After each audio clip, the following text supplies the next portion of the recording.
Now to Kenya, where since the inception of reforms in the early 1990s, analysts say Kenya has made greater strides toward democracy as executive power has been lessened and the legislature and judiciary have improved autonomy.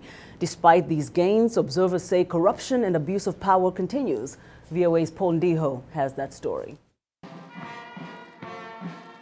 The leaders of Kenya's fractious ground coalition prayed down fears of a crisis in government as parliament reopened.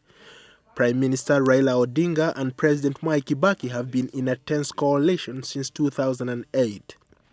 The unity government has struggled to make progress on reforms. The latest crack in the union emerged when Odinga suspended 2 ministers to allow investigations in their ministries. But during Kibaki's speech to Parliament, he reassured Kenyans that the country is on the right track. We, as the Grand Coalition Government, have resolved to deal with the matter decisively.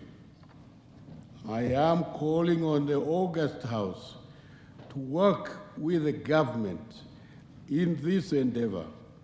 In order to win this war, we must apply the law in a manner that is impartial and just. Dr. Migai, a Keche Fellow at the National Endowment for Democracy, says that Kenyans are tired of the political roles. It's difficult to say, but I think they will find a way to coexist. I think it's in the interests of both that they coexist. Observers say political corruption and abuse of power in Kenya spans the era of Jomo Kenyatta.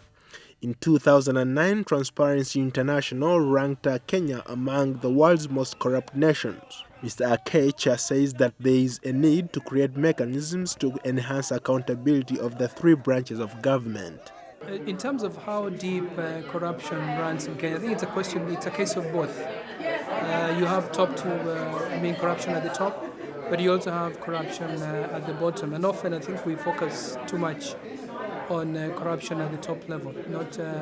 So we shouldn't forget that there's much corruption at the lower levels as well, which are equally problematic. Political analysts in Kenya say that during Daniel Arap Moi's era, corruption was widespread. In the 1990s, Moi was part of the Golden Bag scandal, where smuggled gold was exported out of Kenya. Mwai Kibaki was first elected president in 2002 on the promise to end corruption in Kenya. But Akech also says that there is a culture of impunity in Kenya, and that has to change. It's a culture that laws don't apply. I mean, just look at you drive on the streets of Nairobi. I mean, many people don't just follow the traffic rules.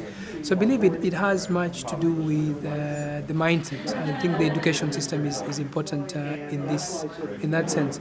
But also, the rules matter. Kenyan government says that the coalition government vows to work together to establish a plan to fight corruption and to bring about reforms that were promised to Kenyans. Paul Ndiho, VOA News.